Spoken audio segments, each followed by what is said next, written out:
on the night of July 18th, 2004. This footage captured Mark Douglas Hacking and Lori Suarez Hacking, who were expecting their first child, entering a convenience store. Little did Lori know that these were her last moments before she mysteriously vanished without a trace. As the interrogation unfolded, Mark seemed cooperative with detectives in providing every detail they asked for. However, what they stumble upon next goes beyond disturbing, exposing the dark secret Lori had discovered, a secret that would ultimately cost her life. I've got these circumstances that look bad. And then I asked him, I said, after the lie detector test, and I pass it, can we be done with everything? And he said yes.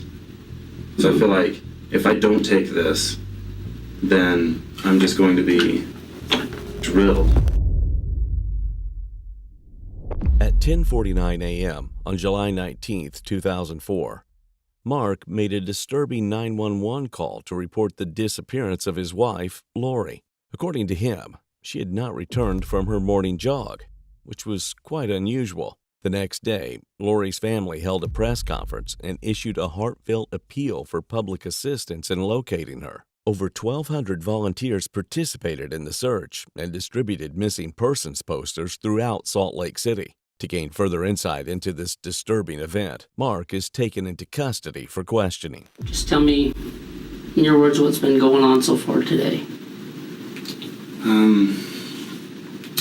My wife got up at 5 this morning, went running. And I stayed in bed. I woke up at 8 and she hadn't awakened me when she got home and showered and went to work at 7. Or at least I thought that's what had happened.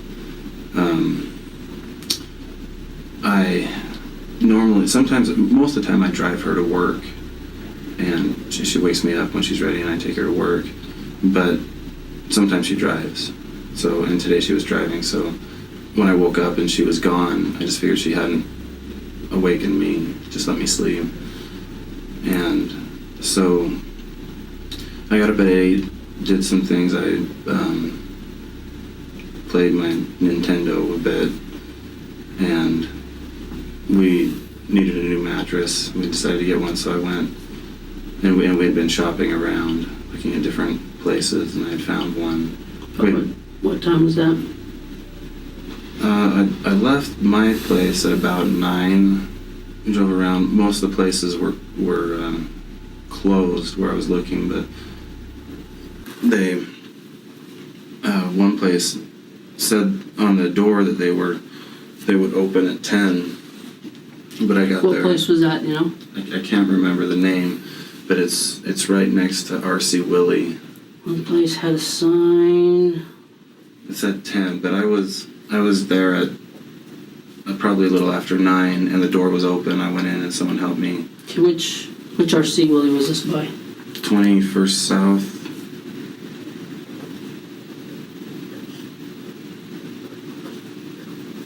The one there on 300 West? Or no? Yeah. Yeah? Yeah. Okay, so you go in there because the door's open. And they had the mattresses we were looking at. They were sort of Extreme Comfort or something like that. And it was a good deal. So how much did you pay for it?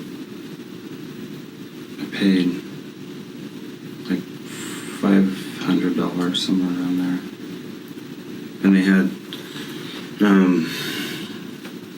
we needed new pillows too. Our pillows were pretty shot. And I bought 2 pillows. And they were something like $49 a piece or $50 a piece or something. Okay, did you buy sheets or anything like that to go along with them? No. No, you didn't buy any sheets? No.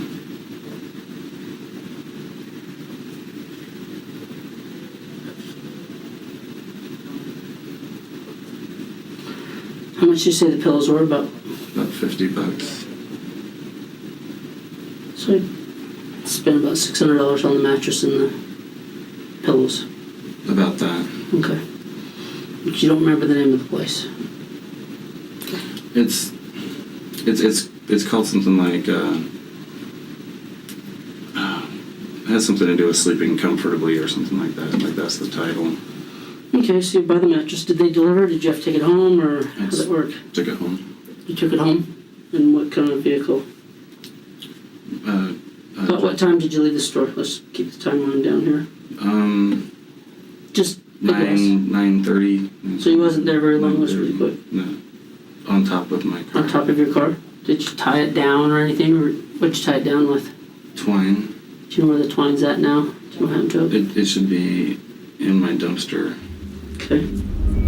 Mark appears calm and cooperative, casually recounting his mundane activities. But suddenly, inconsistencies in his story begin to surface. His ability to remember the amount he spent and struggle to recall the location raises an immediate concern. Additionally, there is one more disturbing question that further raises the detective's suspicion. Why did Mark go buy a mattress if he was worried about his wife's disappearance? Well, as simple as this detail may appear, it will more likely turn out to be a pivotal clue, aiding detectives in solving this twisted case. Okay, what happened after you got the mattress home? I put it on my bed. I was putting sheets on. Called my wife while I was putting sheets on, and someone else answered the phone. About what time is this? About 10. You called wife's cell phone? No. No. Her Work phone? phone. That's really good for assuming there. What was the reason for the call? Just to say hi. Okay. Called wife's work phone, someone else answered. Do you know who answered? His name is Brandon. Do you know him? My wife is training him. I had never met him. Okay. What happened during the telephone call? I asked to talk to my wife. Well, I don't remember the exact words. He said something along the lines, is Lori okay? And I Brandon said, asked you that? yeah, and I said, I don't know. And he told me she hadn't come in. So I went looking for her. Okay, how did you know where to go look?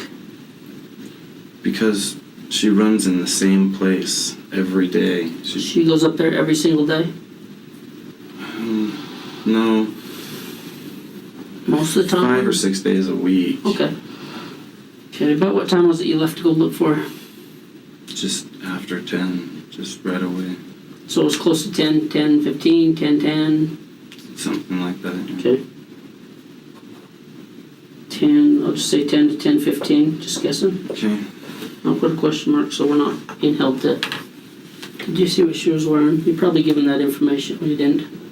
Okay. Any assumption? Does she have like shorts she wears all the time? Or does she have different ones? Or Different ones. different ones each day, huh? Doesn't want to get stinky. Mm-hmm. Meanwhile, detectives continue their search for clues, and they eventually uncover an important piece of evidence. They find Lori's car keys and purse at her home, casting doubt on her ability to drive far away without them. Furthermore, while questioning Lori's family members, detectives also learned that she was preparing for a cross-country move with Mark, an aspiring doctor who had recently graduated from the University of Utah and was set to attend medical school at the University of North Carolina. With so much on the list, it's puzzling why Lori would disappear without a trace. However, unbeknownst to the detectives, these seemingly trivial details will reveal a chilling connection to Lori's disappearance, something they could never have anticipated. Okay, so you went looking up there. When did you decide to call the police? Right away. Right. I tried before I left the apartment, but it was busy. So I grabbed my phone book. What number did you dial, do you know? Dispatch. The phone was busy, or did it have a recording, or what was it? It was busy. Like beep, beep, beep. You don't remember what number it was you called? No, but I called the same one from my car. Okay. But how long was it when you called back again in your car? Just a matter of minutes, 3 minutes. 4 And you minutes. got in okay? Okay.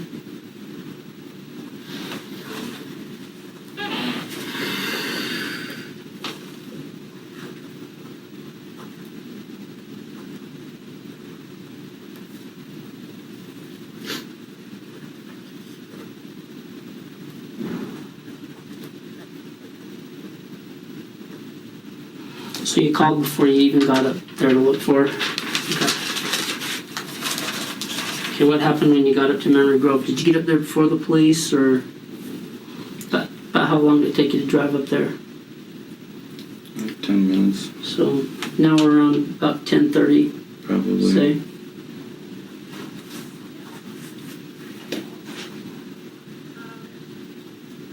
Did you find her car? Mm-hmm. Does she park it in the same place when she goes jogging up there, or? I haven't been up there. I don't know where it's at or anything. There's not. It's just on the street. Just Is it on the road that goes around, or is it up the canyon? down in Memory Grove. Down at the bottom by the gate and all Mhm. that? Okay. And that's just where you found it? You're not sure that's where she always parks it or anything? She parks it on that road every time. Every time? I'm just. You say the same place. It's on the road. I mean general, Right, not the same okay. parking spot. Nobody can get there. Right. Okay, did the cops arrive shortly after you, or were they already there? No, they told me they couldn't look for her for 24 hours. That's what they told you on the phone? Okay. So how did you finally get him up there? Other people called. Other people called? Do you know who? Throughout Mark's recounting, he shows signs of delayed urgency. Despite his best attempts to appear concerned, his emotionally hollow statements and delay regarding his wife's well-being seem inconsistent and unconvincing. However, as more details unravel, what follows next will be intriguing to watch. Ironically, the very story Mark weaves to shield himself will ultimately expose his guilt and turn the investigation against him. So other people called and then they said they'd go up there? People she works with, co-workers, but Okay. I don't know who. Did you call them and tell them that that's what they had told you or anything? Her fellow workers, or did they all just start calling in on their own? When I got to Memory Grove this morning, they knew what was going on because I'd been on the phone with them and I told them I was Okay. going out there, and they just showed up. All of our friends? Yeah. Okay. Her friends were at Memory Grove. Do you know how many of them called in? Called the police? Yeah. I don't know. I was up searching when they called and said, the police are here now. They called you on your cell phone and told you? Okay, do you know about what time the cops arrived up there? No idea. 11. Okay. Okay. And between that time you had been up looking in the shrubs and all that? Okay. As the investigation progresses, detectives uncover additional incriminating evidence that convinces them of Mark's lies. They discover a blood-covered knife in his bedroom with fiber stuck to it. Additionally, the forensic teams find a blood stain inside Mark's vehicle, adding to the mounting evidence against him. However, they decide not to disclose these details until they are certain that the blood belongs to Lori. Meanwhile, in the interrogation room, the detective decides to make a final strategic move to observe Mark's reaction, which will unlikely be what one would expect from an innocent person. That brings us that's about the twist of it right there. I just had to get a basis for the questions. Okay, let me explain the test to you. You understand it so you feel comfortable with it, and so you won't be afraid of it. Okay? What this is a truth verification machine. Okay? Have you ever had a lie detector test, the old-fashioned type? If you've seen them on TV, okay, they have like the box and they have all the arms going around, the papers rolling, the guy's sitting in the chair and he's all strapped up and all that stuff. Okay? That was developed in the 1930s. Okay? We're hoping technology's advanced a little more since then, and that's what this is. Okay? Before we get going, I need to take care of some items of business here.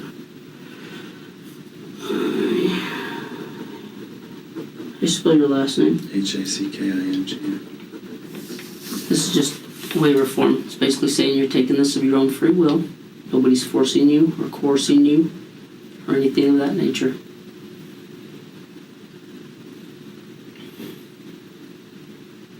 Okay. Okay, you can agree with that. If you can agree with that, just sign that there. Okay. I do feel coerced into taking this. And how do you feel? I mean, let me explain this to you. Nobody's making you take this test. If you don't want to, you can walk right out that door right And now. what happens to me? You walk out the door and I take you back up to your car. Okay. And if I refuse, of course that makes me look guilty. It's not admissible in court anyway. So what are you doing? Just gives us... We trust the machine, the courts just don't. See what I'm saying? Mm-hmm. It just gives us something to verify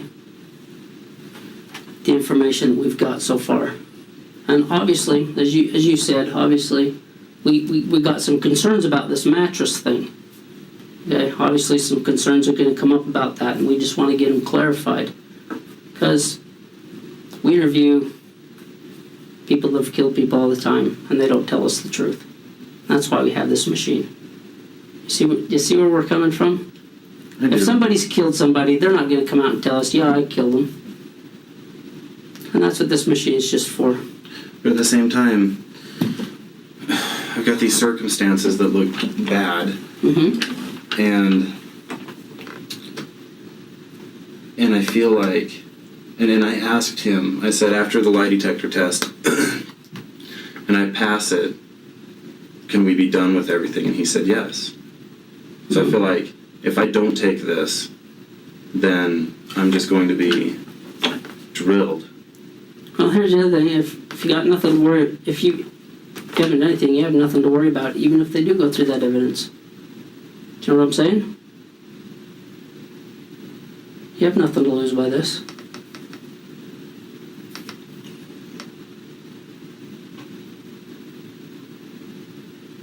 Okay.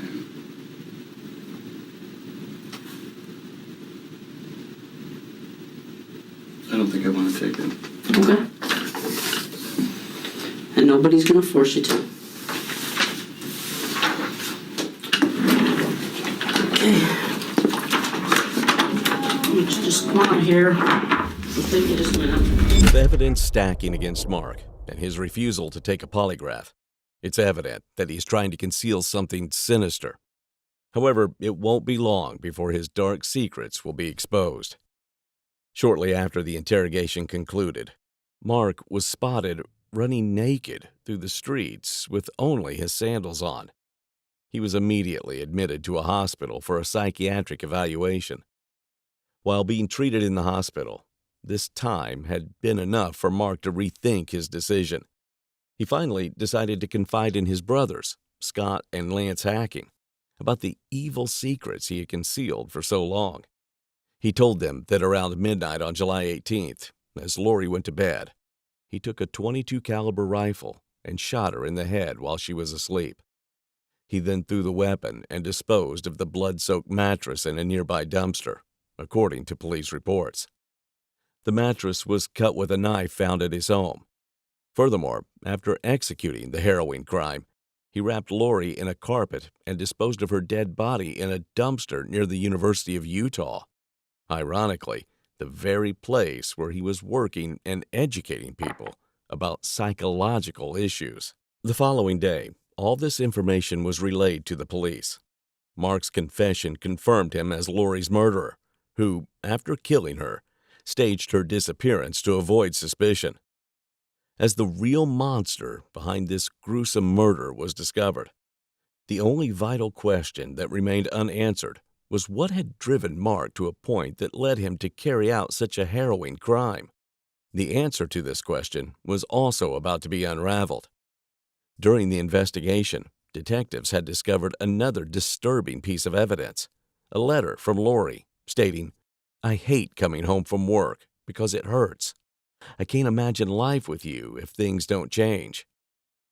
While questioning Lori's manager, he revealed that the day before her disappearance, Lori had left the office in tears.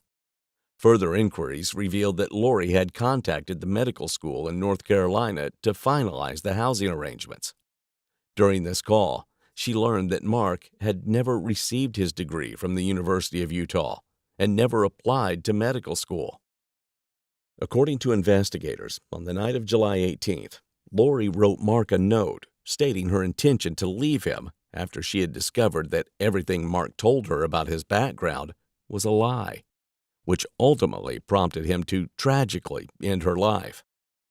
On August 2, 2004, Mark was finally arrested and charged with first-degree murder. Throughout this period, a massive landfill search was carried out to find Lori's body. Eventually, after 2 months of grueling search, on October 1st, searchers found human remains in the Salt Lake City landfill and eventually determined those to be of Lori. However, due to decomposition, the medical examiners couldn't confirm her pregnancy. Mark ultimately met the terrible fate he had chosen for himself. On October 29, 2004, Mark pleaded not guilty to first-degree murder. However, Mark later changed his plea to guilty of first-degree murder in exchange for the dismissal of additional charges against him. He was sentenced to 6 years in prison on June 6, 2005, the maximum sentence allowed under Utah law at the time. A month later, the Utah Board of Pardons announced that Mark Hacking would not be eligible for parole until at least 2035, which would require him to serve a minimum of 30 years in prison.